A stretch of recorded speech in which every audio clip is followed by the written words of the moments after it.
Hello there! If you recall my countdown of my top 10 favorite animals, the pig was among those that was on the list.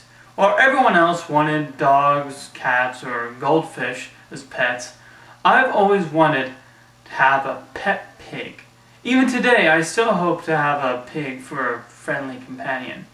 Which is probably why I thoroughly enjoyed this book I recently read for the first time, Charlotte's Web by E.B. White. This is an incredibly well-written story that deals with themes of death in a mature way while still keeping things interesting and with a good sense of humor about it.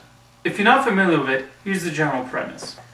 After finding out her father is going to kill a small runt of a pig, Fern saves the animal's life and names him Wilbur. After he gets too big to be taken care of, Fern is forced to take him to her uncle's farm, where Wilbur already feels out of place among the snobby geese and cows in the barn. Also among the group of animals is a rat named Templeton, notable for his barbed words and love for leftover food. Finally, lonely Wilbur befriends a spider named Charlotte, who is the one who takes the little pig seriously. With fears of him becoming Christmas dinner looming, Charlotte decides to do all in her power to stop him from going to the smokehouse. The final result is a touching story about maternity, friendship, and how even the most unexpected creature can rise up and become something special. The inspiration for the book came from E.B. White spending time on his farm with the unfortunate knowledge that the pigs in his barn would soon become bacon. Thinking about it, Charlotte's Web was almost a way for White to say sorry to the animals of his farm that eventually ended up on his plate. The book certainly does a terrific job of putting perspective on the animals, and their dialogue sounding believable and each having their own personalities helps in fleshing them out. As great as Wilbur and Charlotte are, the best character is probably Templeton. With his wry sense of humor and the heart underneath the hard exterior, he's the most interesting character in the book filled with them, and he actually plays plenty of key roles in the plot, even if he's off the page for a good number of times. The book also contains a strong theme of maternity, with Fern starting as the mother figure before moving on to Charlotte, and then Wilbur taking the mantle. White telling the story with the utmost subtlety and respect for the audience makes me appreciate his writing all the more.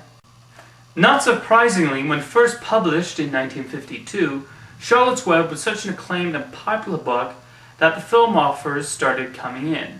Walt Disney was naturally interested, but White turned him down for fear of his story being Disneyfied, as he purposely wrote the animals differently from, say, how Donald Duck or Mickey Mouse would speak. The irony was that when Hanna-Barbera did a film adaptation in 1973, it became exactly as E.B. White feared, had it ended up in Walt's hands. And I know I'm entering Willy Wonka level controversy again, but I didn't like it. It's not bad, but for a book that was gripping, I found this adaptation to be surprisingly dull. There are also some odd subplots inserted in that have little influence on the story, like Wilbur attempting to speak at the beginning and the odd relationship he forms with a baby goose. I don't mind changes from the source material, but these were unnecessary and did little to move the story and characters along. However, the biggest problem that ruins the film for me is a surprising one: the songs. I really like the Sherman Brothers, and they have written some of the most unforgettable music on screen and in theme parks, but for the life of me, I cannot remember a single tune here. They just drag the story along and did little more than make me wish they would just end. There's some things that work here. The animation is Hanna-Barbera's cost-cutting approach, but it's fine regardless. The voice acting is also strong throughout, from Henry Gibson, Paul Lynde, and Debbie Reynolds, the latter of whom is exactly how I imagined Charlotte's voice to sound like from the book. Nonetheless, I wasn't a fan. The 2006 live-action film version, on the other hand, did a very good job of bringing the book to the screen. Screenwriters understand the appeal of the book and don't dumb it down, not to mention the actors are strongly cast in the roles. I'm not too fond of Dakota Fanning's live-action work, but she fits Fern to a T, and Steve Buscemi's take on Templeton pretty much steals the show. Even Julia Roberts does a suitably nice job as the voice of Charlotte. Why is it that the few times I can tolerate Julia Roberts is when she's playing either a spider or a prostitute? Connection? The talking animal effects don't look fake whatsoever, and up there with Stuart Little and Babe in how the artist is able to avoid that creepy feeling one gets from putting mouths on animals. The story moves along at a good pace, the script is smart, charming, and funny, and it brings out the emotional aspects of the story very well.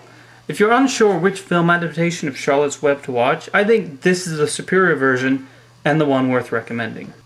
In conclusion, Charlotte's Web is one of the most charming books I've ever read, and I really mean that.